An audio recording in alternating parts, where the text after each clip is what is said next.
ذاتية لام ألف. سنقوم بخدمة كل مواطن طيراوي بدون أي تمييز، ومش مهم من أي عائلة أو شو انتمائه السياسي، وإحنا في الأساس جايين لخدمة كل الناس بمصداقية وبشفافية وبأمانة. رايحين نكون أمينين على هذه البلد وصادقين مع أهالي البلد، ورايحين نحترم كل مواطن في هذا البلد.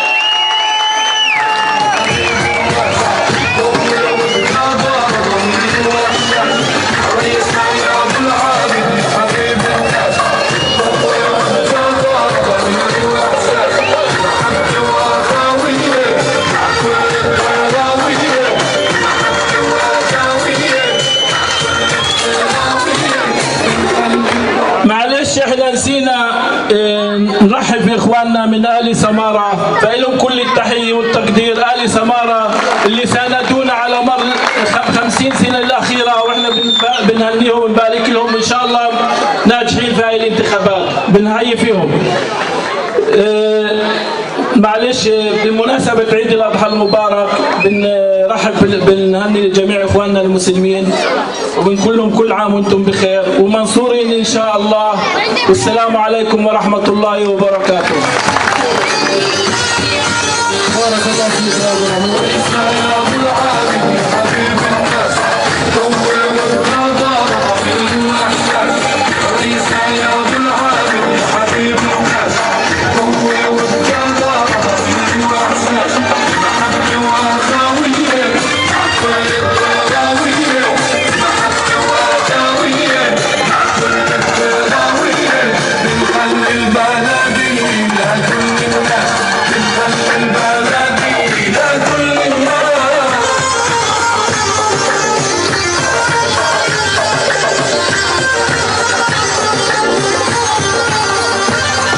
أعتز وافتخر بهم دائما لأنهم أهل النخوة والشجاعة والصدق بالقول والعمل، الذين منحونا ثقتهم بأن نكون مرشحين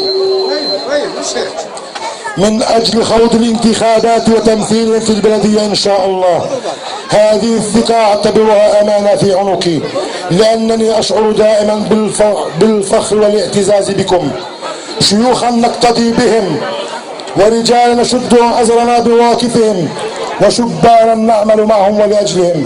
أبعث إليكم جميعا التحية والإخلاص والمحبة، وسنكون لكم المخلصين بالقول والعمل إن شاء الله. وكل عام وأنتم بألف خير.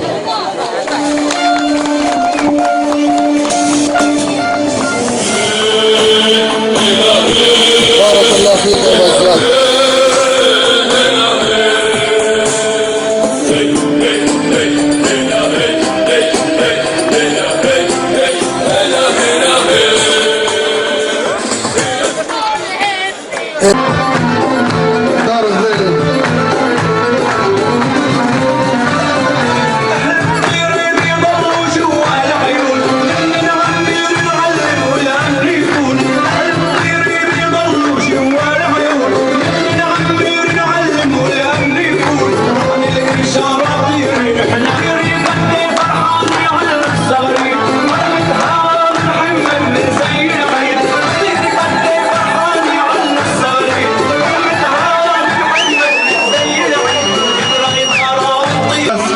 ومنصور على فقدان وناصر على فقدان عارف الصبح، وبآخر اليوم حسني رحمهم الله، الله يرحمهم. احنا باسم الجميع اللي هون شاكرين لاخواننا آل قاسم على استضافتهم إلنا في هذا المهرجان، اسميه مش اللقاء حتى والاجتماع. اهلا وسهلا فيكم. فباسمي وباسم آل قاسم برحب في الجميع، وميت اهلا وسهلا بالجميع من جميع العائلات من الطيري اللي اجوا اليوم ليعلنوا النصر الاكيد ب 22/10 ان شاء الله. وباسم شباب الوعد الصادق نهنئ بلدنا بشبابها وشاباتها بالفوز العظيم الذي حققناه، ونسأل الله أن يكون عند حسن ظنكم، والله ولي التوفيق. أنا مش رايح كعادة كعادتي دائما بحبش اقرا من ورقه، فبتسمحوا لي اني اتخرف معاكم بلغتكم، بلغه اهل الطيري. شوف بقدر اقول لكم من اللي شايفه اليوم احنا ناجحين يعني هيك باختصار. مش عارف شو اقول لكم غير انه انا متاكد انه ب 22/10 بهذه الوجوه احنا ناجحين 100% ان شاء الله.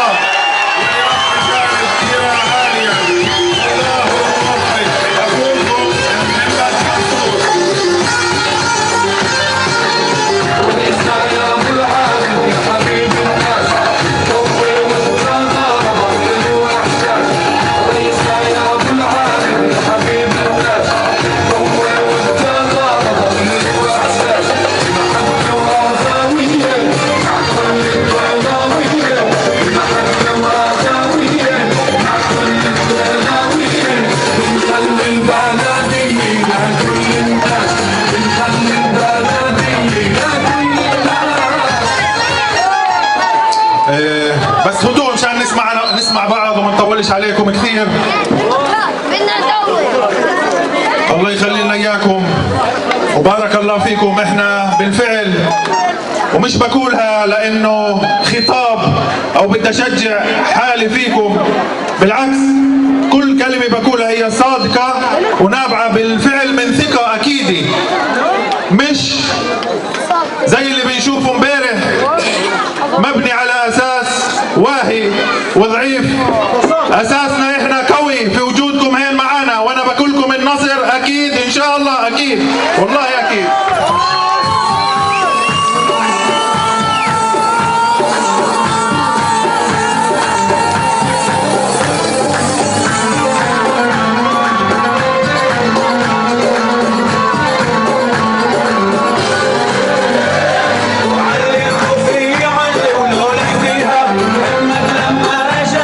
صدقوني بلزمش اهاجم ولا انتقد الرئيس الحالي، الرئيس اللي مدة صلاحيته بتخلص في 22/10 كرئيس بلدية الطيري، بالرغم انه كل واحد فيكم هين اجا ليسمع، بالرغم انه متأكد فشل الإدارة في 5 سنين أخيرة، فشل تام ذريع قوي جدا اللي وصل الطيري لحفة الهاوية. للأسف أكثر من هيك طبعا في كثير نقولوا، بس كلكم عارفين. فيش واحد من اللي اجوا اليوم بيعرفش وضع الطيري وين وصل. وكان اجتماع امبارح اللي سماه اجتماع النصر، مظبوط اذا انا مش غلطان، ايش؟ المهرجان. صدقوني اللي كانوا امبارح في المهرجان بجوز اقل من ربع اللي موجودين هين، اقل بكثير من ربعهم، فمين اهلا وسهلا فيكم.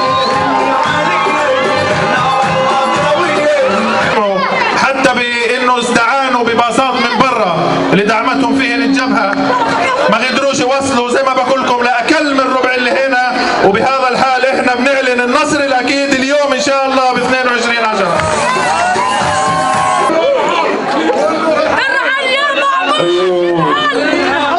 هدوء لو سمحتوا، هدوء، اسمعوني شوي من دون ولا اي كلمه عبين ما اخلص الكلمه تاعتي، بعدها بدنا نطلع من هين بحب ورضا وناجحين. دقيقه شوي خليكم معي. امبارح بيوقف الرئيس الحالي وبيقول معاي 1000 وإشي من دار ناصر، 600 ومش عارف شو من دار منصور، بجوز كل دار كاسب. والله ما بظن بني ادم ضايل في الطيري الا اجا هنا الليله، فبدنا نقول له وين ارقامك؟ ضايل لك 1000 واحد بالكثير ومعانا احنا الباقي.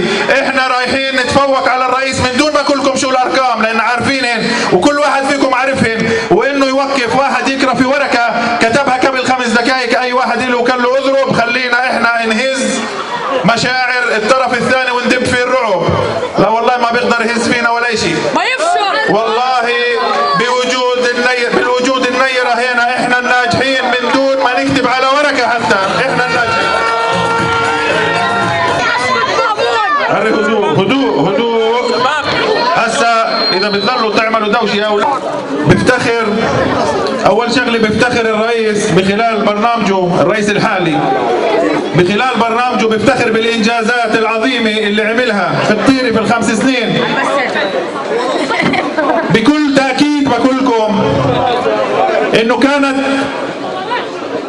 إنجازات تساوي ناقص، تساوي لا إنجاز، تساوي لحق على الحق بالاختصار يعني بلغتنا.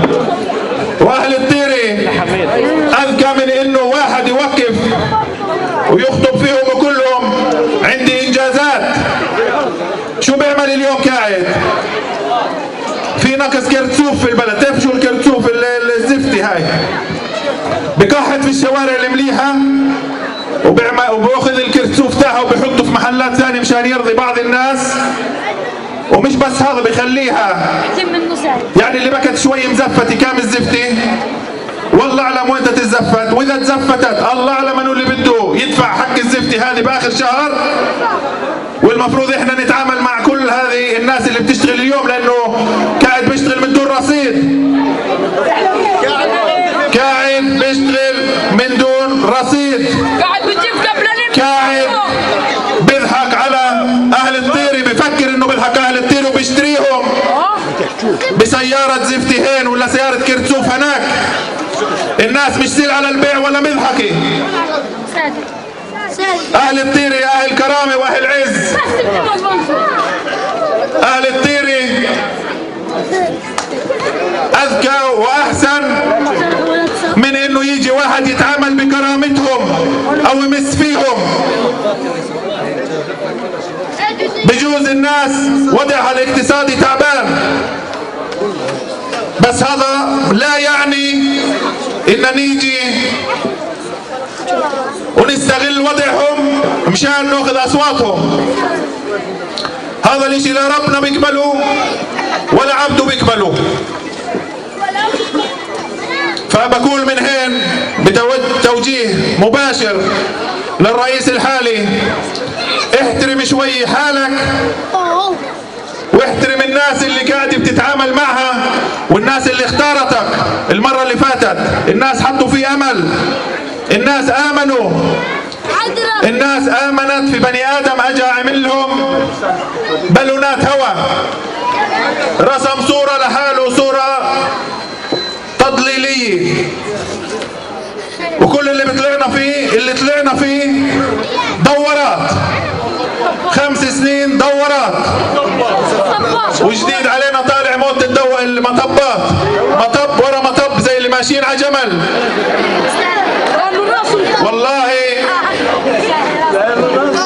والله انه اهل الطيري بيستاهلوا احسن من هيك. حكى عنا وهاجمنا بطريقة طبعا غير لائقة، حتى في رئيس بلدية ينزل لهيك مستوى في الحديث. وبدي احكي لكم كم من شغله باختصار. الزلمه بيقول انه احنا اول شغله بنتعامل مع الجريمه والعنف، يعني بفكر انه اهل الطيري لهالدرجه اغبياء انه يصدقوا انه محمد منصور وجماعته بيتعاملوا بالعنف والجريمه، وهو مليح بيعرف والناس كلها بتعرف انه اللي بيتعامل بالجريمه وباي اساليب قاعد بتوصل معاه ومع جماعته بهذه الفتره يتعاملوا معها فينا او معانا. تتخيلوا انه باخر اسبوعين تهديدات بلا نهايه، حتى اني اضطريت بالاخر اتوجه للشرطه واقدم فيه شكوى مباشره. كل هذا ليش؟ لانه بشجع الرئيس للاسف، بشجع على الفتن، مش قادر لنا بالواقع، مش قادر يتعامل معنا مهنيا نسميها، مش قادر يتعامل، مش عارف كيف شو يكون معنا، مش عارف يطلع من المأزق اللي هو فيه. شو بيعمل اليوم؟ بيروح لناس وبيقول لهم اسمعوا محمد منصور وجماعته هم اللي عملوا 1 2 3 فيكم. انا بقول لكم حالي اللي صار فيها. للاسف اطلاق نار على بيت اللي مالي فيه لا شبك ولا عبك، حتى اصحابنا بيروح عليهم بسرعه خلال نص ساعه، بقعد فوق راس الزلمه وبقول له اسمع، اكيد محمد منصور وراها، لانه انت وفلان من عيلته متكاتلين، فهو اللي ورا هذه الشغله، والزلمه طلعت في راسه لدرجه انه صدق. لاي درجه وصلنا؟ لوين رايح يا سيد مامون؟ لوين بدك تودينا؟ شو بدك تسوي في البلد؟ تنبسط يعني لما ناس تيجي وتهددني او بدها تحاول تقتلنا حتى، وبالفعل هذا اللي قاعد بصير مشان تبقوا عارفين.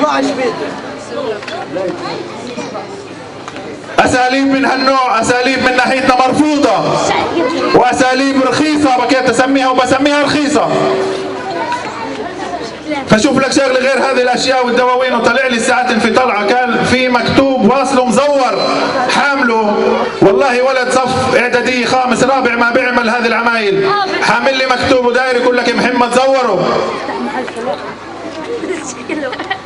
قالوا له اللي استحوا ماتوا، اللي استحوا ماتوا. ف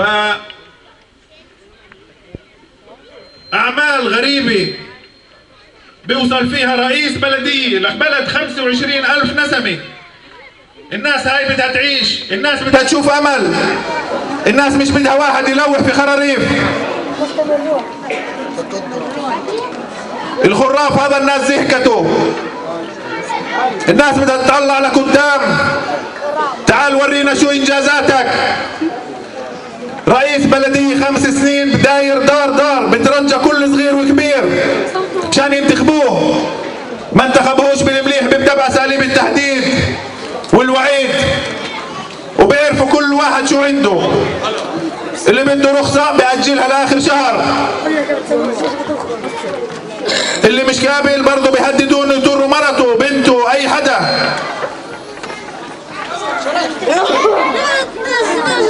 بس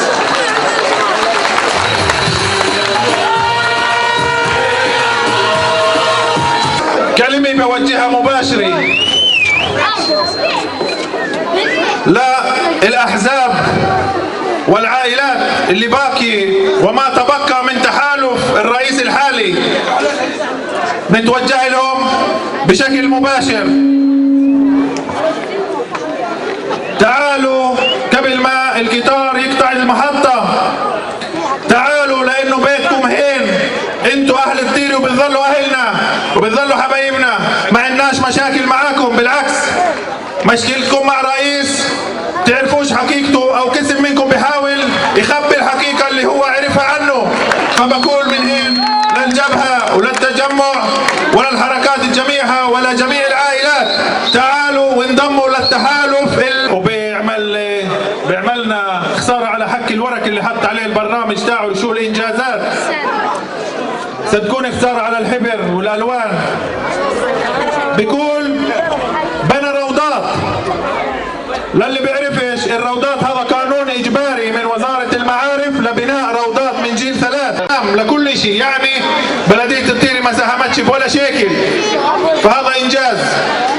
مدرسة إعدادية ثالثة تنكام تتسكر، بيقول إنه فيها ميزانيات ناقصة. بقول لكم إياها بكل ثقة، وخليه يورينا دائما لما بده يتخرف يورينا إشي مكتوب.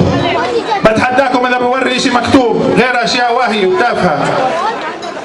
المدرسة الإعدادية الثالثة مدرسة جاهزة كان لازم تفتتح بالسنة هاي، وقرر ما يفتحهاش برضه لنفس الطريقة والأساليب، عشان واعد عشرات المدراء وعشرات البوابين والمعلمين واللي بدكم إياه، والكل بيعرف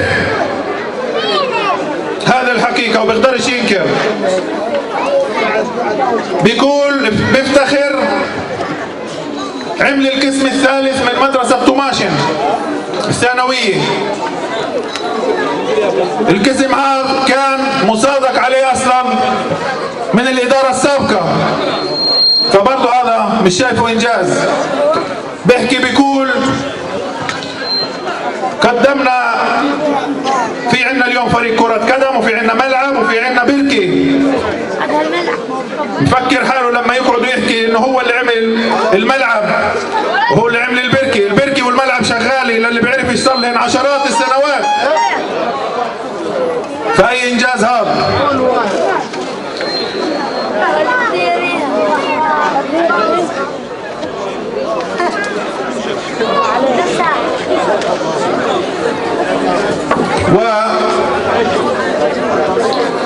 والجميع شاف الانجازات انها صور عجنب اي تراكتور جرافي بيشتغل بنلاقي صوره مش مهم وين، بجوز قسم منهم حتى في كفار سابا وهو مارك وقف صورني في تراك ببحث، والمهم يلا صور يا مصور. بلدنا بشبابها وشاباتها بالفوز العظيم. الرئيس الحالي بيدعي وبيقول انه ينابيع المثلث كانت من سنة 2007. في معي هين بنسميها شكوى اتقدمت بسنة او بيوم 27/3/2011. شوفوا هذه الحقيقة والواقع، هذا مستند اللي معاي. وفكرت ان في مرحلة اخلي الناس تشوفوا بعدين او لا، تحيرت فبالاخر بدي اقولكم شو في هذا الوثيقة هذه اللي معاي.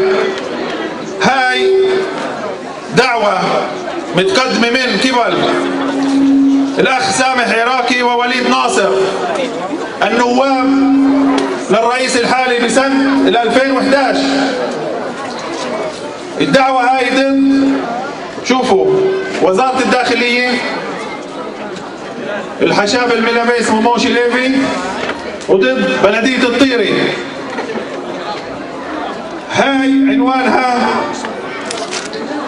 بدنا معاشات. وشو السبب؟ شو السبب انه بدهم معاشات؟ بدي اقرا لكم، مضطر شوي تسمعوني وتفهموا شو المكتوب هين، بقراه بالعبري وبترجم لكم اياه. بيقول، وهذا رايحين تشوفوه بتأمل بكره في الانترنت. بيقول او بيقولوا طبعا قبل صفحتين بيقولوا قديش همي والرئيس، وهذا الاشي بكره كروه، قديش مساكين تعبوا خلال سنة 2009 وهم يحاولوا يجيبوا من الناس. بيقولوا هم بيقولوا، مش انا اللي بقول، وهذه وثيقة مقدمة للمحكمة. بيقولوا احنا والرئيس ما خلناش طريقة الا تعاملنا فيها مع الناس مشان يدفعوا الارنونة والمي. وفي الاخر بيقولوا انه اتفقوا مع وزارة الداخلية بسنة 2010 على الآتي: يعطوا للنواب نص معاش كل واحد، على أساس بلدية الطيري بقيادة السيد مامون عبد الحي الرئيس الحالي يمضي على ينابيع المثلث.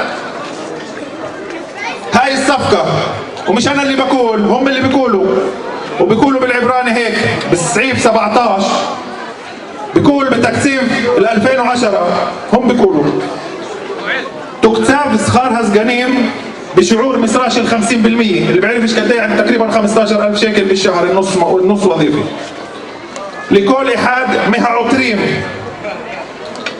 كأشيرها تكتيب وشار هن على اليدين وعد 6 عير بهن على اليدين هميشيف واحد.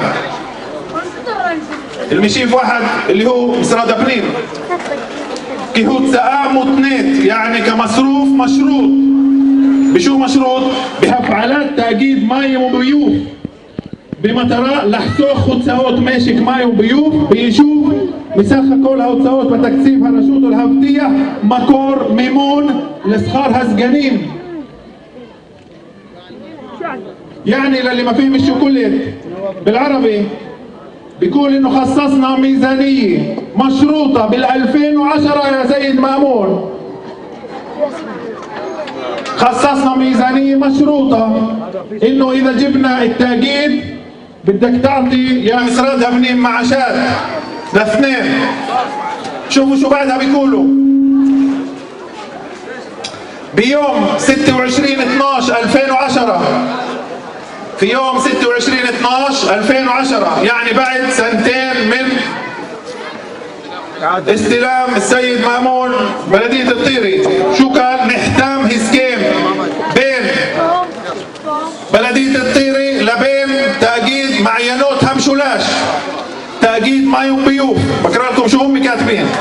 أشير لفيف همشي بامس بارت 3 بتوراه يعني اللي هي العرياء بتوراه من يهول ماشك هماي بهبيوف بيشوف حلم يوم 1/9/2010 وبخاخ. شوفوا شو بيكتبوا وبخاخ في حلم تاريخ زين هعرياء بتوراه مكولها هوتساء شيكيسو في خسوء ميمون ماشك هبايم في هبيوف. يعني اللي مش فاهم انه من 1/9 ريحنا البلدية من مشاكل أهل الطيري بالمي.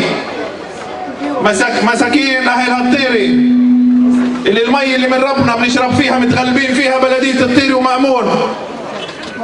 فبهذه الحالة شو بيقولوا بسعيف 20 عم حتمات هسكيم زي يعني بعد ما مضينا لكم على الاتفاقية برور بعليل يعني واضح شهيد كيم هتناي انه وضح الشرط هتناي لتشلوم سخار هزجنيم حلم يوم 1/9/2010. شو بدكم ازيد من هذا؟ شو ازيد من هذه اللغة؟ فبعد ما انه انختم الاسكان باشهر بيستنوا 2 يقبضوا معاشات ما قبضوش. مسراد ابنين بطل. شو بطل؟ قال لهم روحوا زي ما شفتوا خرفوا. فالجماعة شو عملوا؟ بيروحوا دغري بشهر 3/2011 بقدموا هاي العتراء هاي الدعوة. خلال هذيك الفترة السيد سامح عراقي بقدم استقالته ووليد بظل وبعدها بيربح المحكمة لأنه مأمون بيقول صار هذا الخراف لش حاكم والحاكم بيحكم له بمعاش واليوم الحمد لله بقبض. هاي هي معينات همشولاش اللي مأمون بيصور لكم بروتوكول فاضي اللي بيقول ان احنا صادقنا عليها. اصلا انا ولا مره صادقت على معاشات نواب تصادق على ينابيع فبنقول له وري دلائلك الوهي. هذا هو الدليل للكذب بتاعته رايحين تشوفوه. مستقبل التطور والازدهار لنرفع صوتنا عاليا. النصر حليفنا وحليف طيرتنا. وعايش على اي ارض عايش. بدي اشوف ال40% يتلحن وبعدين منين الارض هذه اجت؟ تعال ورينا على وين انت عايش.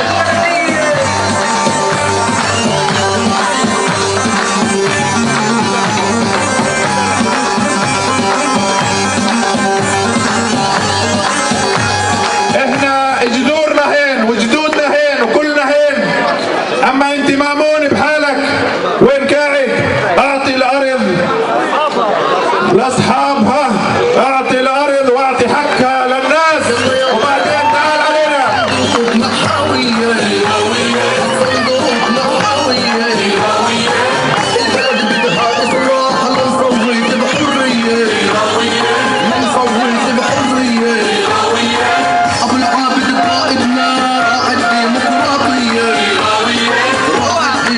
بكل سيارة رفع علم بنقول له رايحين نظل نرفع اعلام صفر. تمنوا يوم يجي يوم النصر وبعدها رايحين نظل رافعين اعلامنا ان شاء الله. احنا مواضيع كثيرة اللي بيرفع ايده بيقول ابو الايادي النظيفة. هذه الستارة نزلت. اهل الطيري اليوم فاهمين كل الالعاب. فاهمين انه صاحب الايادي النظيفة وانه اللي الله يعلم بس من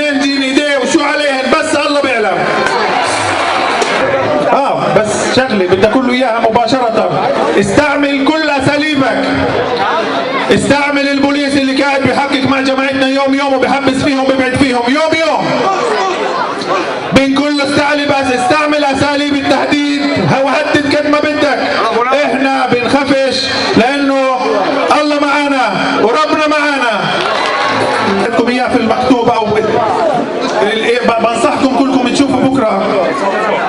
انا بتامل انه يبقى عند واحد من اصحاب الاثرين او المواقع الانترنت عنده الجرأة انه يطلع هذا العتيراه هاي او المحكمه، لاني صار لي موديها لهم شهر تقريبا وخايفين يطلعوها. بقول لكم اياها قدامهم كلياتهم، ولا واحد فيهم ساخي يطلعها لانه بتهدد بالقتل بس يطلعها، صح ولا لا؟ وكلهم بيعرفوا بس بيخافوا.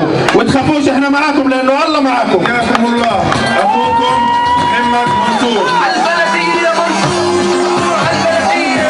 ما ظلش مرة زلمة اختيار كبير الا وصلوا يقول على البنك حجز عيد غير عيد ما فيش مشكلة عند الرئيس لانه بده يدفع. شفنا لمين؟ لاصحاب الايادي النظيفة، لاصحاب المبادئ اللي نسيوا مبادئهم. سيد سامح قبل سنة سنتين بكى الرئيس مش نافع، بكى الرئيس مش نافع. شو اللي صار لك يا سامح؟ واللي يا صاحب المبادئ الجبهة بكى طول عمرها تنادي في المبادئ ولحد هسه بحييها، بس في كم من عنصر فيها نسيوا المبادئ. كم من واحد فكلهم اصحوا. الجبهة لازم ترجع لمبادئها واخلاقها، ما يأثرش عليكم اصحاب المنافع الشخصية. كم من واحد وكلنا عارفينهم بتهجموا علي، حتى قسم منهم في الانترنت وكلكم بتشوفوه. بنقولهم لحد هين اصحوا فوقوا تعالوا، لحد هسه الباب مفتوح. بقولكم البلدية مديونة، بلدية مديونة 100 وشي مليون شيكل، بالرغم انه فيش بلدية مش مديونة. ما هو فيش واحد فينا هنا مع الوجدان، يعني شو يموت يبطل يشتغل؟ كلنا علينا ديون وكلنا علينا قروض وكلنا زيها الناس، وبلديتنا زيها وضعها زيها الناس. بس هذا لا يعني اول شيء انك تضحك على الناس في الارقام، لا يعني انك انت تقول بلدية مديونة ب100 ومليون 120 وتستغل عطف الناس بعضهم وبعضهم بصدقوك، لانه بيجي بالوجه هذا الفقير اللي البس ماكلي عشاه. بنقول اول اشي الارقام اللي بيحكيها للاسف برضو الرئيس هذه المرة ارقام غلط ومغلوطة. البلدية عليها ديون بس مش بالارقام هذه. اثنين، خليه يورينا ورقة يقول لنا قديش سد من الديون اللي بيكون سديت قسم كبير منها والناس بتزحج له. ما سدش الديون تاعت الطير، اخذ قروض 20 سنة بقسم منها،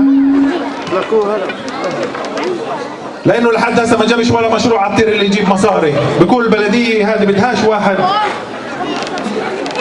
رجل اعمال مسميني قسم المصنع على الارض. يعني عيب اللي بيشتغلوا وبعيش اولاده وبعيش اهله باحترام. عيب عند مامون.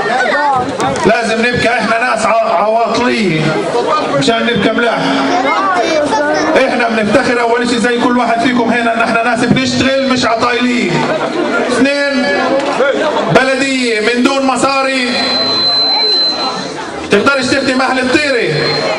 اهل الطيرة بدهم مش بس شؤون زي ما بيقول البلدية، شؤون وتعليم. اهلين والله ما نعرف الشؤون من دون مصاري شو بده يعمل. والتعليم يا سيد مامون من دون مصاري شو بدك تتعلم فيه؟ علاش الاولاد علاش بدهم يكتبوا؟ اعطيهم في الاول ورق يكتبوا عليه، مش الاهل اللي 24 ساعة بكفي اللي هم فيه. هاتوا 24 ساعة هاتوا وانجازات.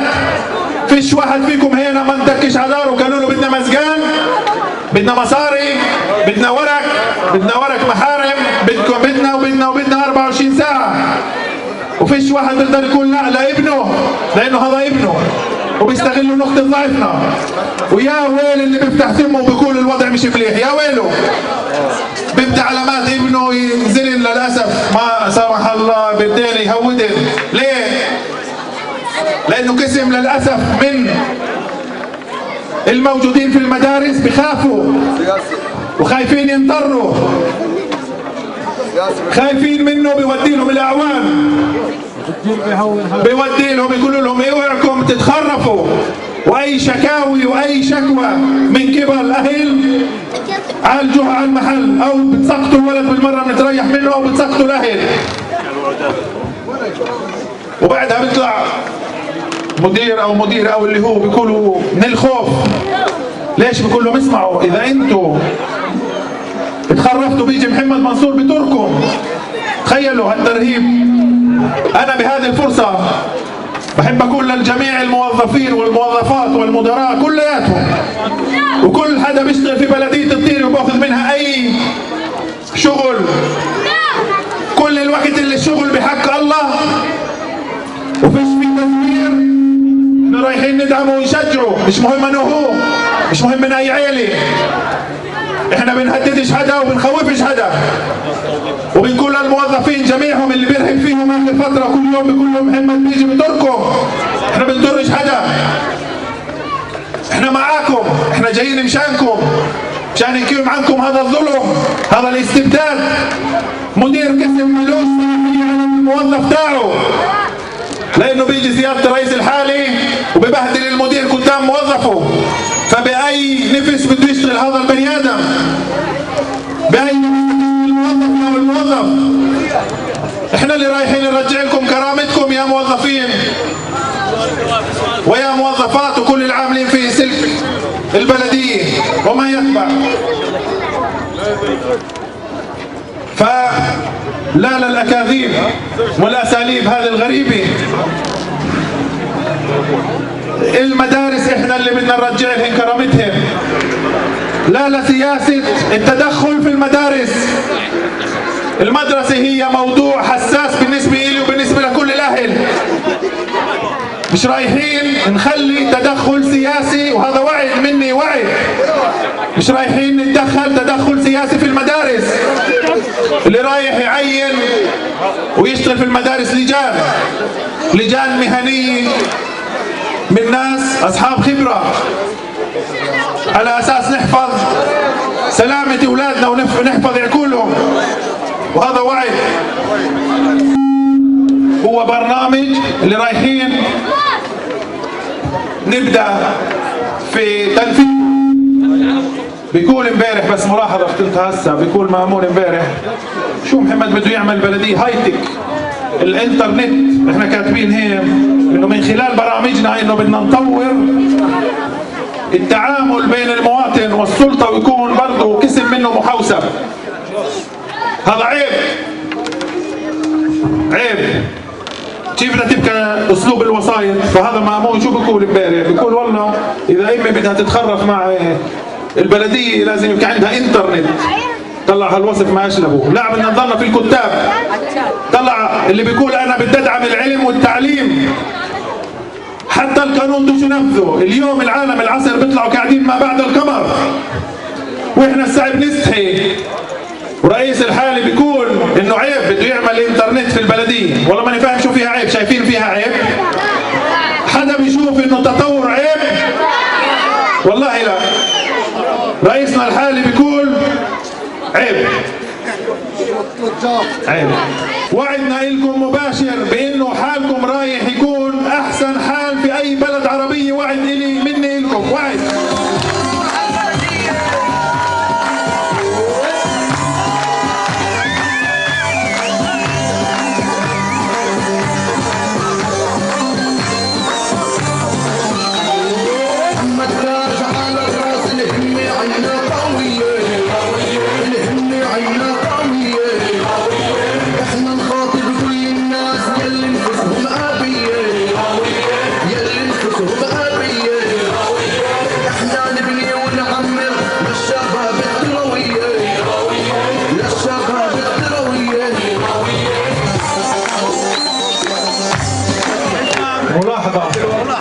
ديروا بالكم بس من وضع اللي هو وضع التوظيفات الاخيره بالشهرين الاخيرات. ديروا بالكم كل واحد بالذات سيعود وغيره وغيراته من الوظائف خذوا ايشور او شيء ممضي من الحشاف برضه، لانه رئيسنا بيعمل كل طريق ليغش ويوصل البلديه بالغش. هذا ممنوع قانونا، ممنوع اخلاقا، ممنوع في كل ما فيش ممنوعات عنده، بس مشان يوصل البلدية ومش رايح يوصل، مع كل ما بيعمل مش رايح يوصل. أنا ما بنسى برضه في برنامجنا مكتوب عنوان بيقول دعم مكانة المرأة في المجتمع المحلي والقطري. يعني بالعربي أنا اللي شايف الحضور هي نصه تقريبا نساء وبنات. 100 أهلا وسهلا فيكم الجميع، وأهلا وسهلا فيكم.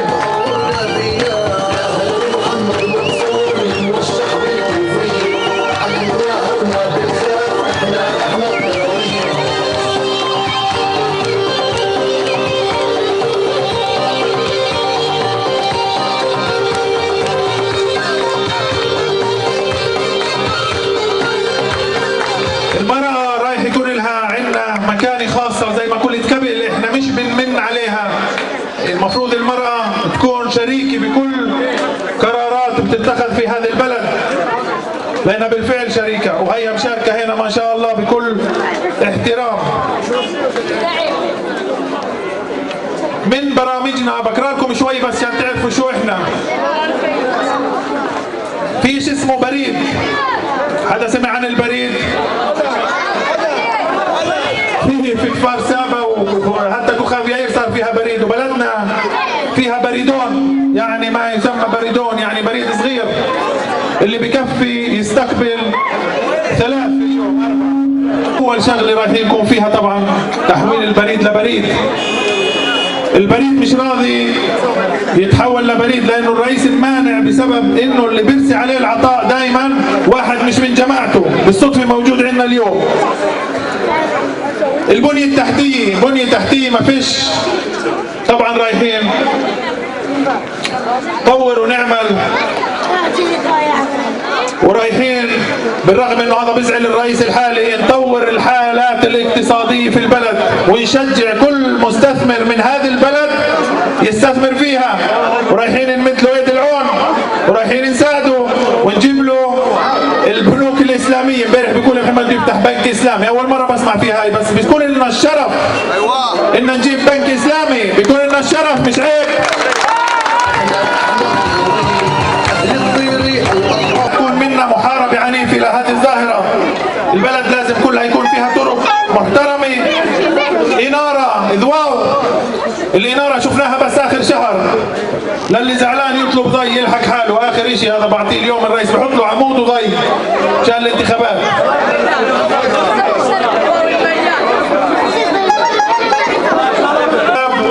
والشابات نهتم في كبارنا، اهلنا، بوتنا وسيادنا. بيت مسنين مسكر 5 سنين، ما حدا كاين لهم وين انتوا؟ زي ما الشباب ما حدا سائل عنهم، اهلنا ما حدا سائل عنهم غير اولادهم. بس ما حدا بيقدر يضل قاعد عند اهله طول اليوم، بدهم يتسلوا، بدهم يعملوا شيء مفيد. الناس اللي بتطلع على المعاش وكثار اليوم وين بيروحوا؟ معلمات، معلمين، مدراء، بيقضوا وقتهم وين؟ ليش ما إن نتوجه لهذه الناس كلها ونقول لهم تعالوا نعطيكم الفرصة تثبتوا حالكم وانتم كبار، مش غلط. الكبار هذولا اللي لهم الفضل في وجودنا اليوم هين، احترامهم فوق رؤوسنا، ورايحين نباشر دغري في فتح مراكز للجميع نساء ورجال على اساس نحترم هذا الجيل. وكلمات أخيرة بهذه المناسبة. أولا بالفعل يعني بقول أنا شاكر للجميع عن جد، يعني حضور مهيب، شايف أنا من كل ناحية. الخارطة الهيكلية بس كلمتين يعني لازم تعمل البروتوكول عشان نقولها دائما. الخارطة الهيكلية الكل بيعرفها، وأمير الكل بيعرف إنه الخارطة الهيكلية في وضع مزن. أصلا فيش خارطة هيكلية، موضوع الخارطة أو التنظيم على أساس كل شاب وشابة هنا يعرف يكمل حياته في دار محترمة. رايحين نتابعه بكل جد ونلاقيله الحل، والحل عندنا، الحل بالعمل ومش بالكلام. كل إنسان في هذه البلد بحق له يعيش بكرامة. في بيت ويتكون أسرة محترمة. وعد منا لجميع الشباب بحل هذه المشكلة بأقرب فرصة وأقرب حال بعد النجاح إن شاء الله. من جميع العائلات والأطياف بأهل الطيرة، طيرة العز، طيرة الناس الأوادم المحترمين بجميع عائلاتها من نساء ورجال، بنحيي الجميع وبنبدأ بآل قاسم اللي استضافونا اليوم. كل الاحترام لتحالفنا مع آل قاسم، كل الاحترام. تسلموا الضمير غايب الجميع بعمره. بارك الله فيكم. لنصنع الفوز والنصر بإذن الله. وفقني وإياكم الله. أخوكم محمد منصور. بحيي آل ناصر المحترمين. دقيقة ما خلصناش. وين رحتوا؟ بحيي آل ناصر، الفضيلي، خاسكي، سمارة، مطر، عبد الحي، عراقي، سلطان، شارة، مسار، وابو خير، عقفي، والعائلات جميعها بلا استثناء. وانا طبعا بتشرف اني من عائلة منصور، العائلة الموحدة، العائلة المحترمة اللي انا منها. بارك الله فيكم. ومن هيل 22/10 النجاح ان شاء الله. شكرا والاستحياء فيكم لنصنع الفوز والنصر باذن الله. وفقني واياكم الله. اخوكم محمد منصور. دقيقة نسيت شغلة مهمة جدا جدا جدا جدا جدا. انا متاسف. وقفوا شوي. وين ابو سفيان؟ وين ابو سفيان؟ اين السيد المحترم ابو سفيان السخنيني؟ وينه؟ بهذه المناسبة بالفعل بقدم الشكر الخاص للجنة الوفاق اللي متابعتنا خلال الشهر. وبهذه الحالة أنا بستغل الفرصة أن أقدم ل